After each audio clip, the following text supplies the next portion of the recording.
on etalk. I'm so distracted by everything. Rob, Kristen, and Taylor eclipse London. That's awesome. etalk is in the UK with the stars as New Moon premiere week kicks off. This is the first time Taylor's been in Europe. How will Rob and Kristen act after their now famous PDA? And what was that scene like for you to shoot? One-on-one with the undead heartthrob. Don't let the hair fool you. Why shooting the sequel had Rob Pattinson on edge. Then You must care. It's like, I really don't care. Twilight's reluctant queen. That's why people who didn't really read books know about Twilight. Kristen Stewart tells me why she's finally comfortable in the middle of the madness. That's what I'm most pleased about. Plus, is this romance real? The fans sure seem to think so. I've been following the story all along. What's really going on with Rob and Kristen? And the long road to New Moon. Hey, what's up, etalk? From etalk's first Twilight set visit to tracking the stars offset in Vancouver. Then, It is quite strange. the cast before they were famous, and Taylor turns the charm on for Danielle McGimsey. That's actually one thing I haven't tried. From our etalk studio and headquarters in the heart of downtown Toronto. We're Canada's #1 entertainment show. We are going beyond the Twilight. etalk begins right now. This is Entering New Moon, an etalk special. The movie phenomenon sparking a worldwide fan frenzy. Hey everyone, I'm Ben Mulrooney. And I'm Tanya Kim. All new interviews with the cast of New Moon. We begin tonight at the London premiere, where etalk is the only Canadian show on the red carpet. Rob, I'm so distracted by everything. Kristen, That's awesome. and Taylor. It's astonishing. The big three stars of New Moon blown away by the crazy scene in London. It's amazing. I mean, I was saying, like, it always seemed to me like it was going to be a foreign thing because it seemed so bizarre to me that it all happened so quickly. But like seeing it happen really close to where I grew up, so it kind of blows my mind a little bit. It really says something about the movie. I think that even all three of us realize that Jacob, Edward, and Bella really are who they're coming to see. And that is the biggest compliment ever. Taylor excited to see us Canadians. Oh, check it out.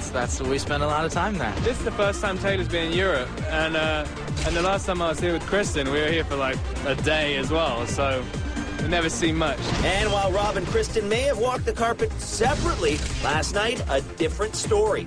Cameras snapped the rumored couple holding hands. Yep, that's right, hand in hand as they boarded a private jet from Paris to London. So as speculation continues to build, New Moon co-star Peter Facinelli couldn't help but poke fun in this photo, holding hands with Kellen Lutz and tweeting, quote, "Guess this picture proves everything." It's no secret that much of Twilight's appeal centers around Robert Pattinson, who goes shirtless in New Moon. Ladies, enjoy.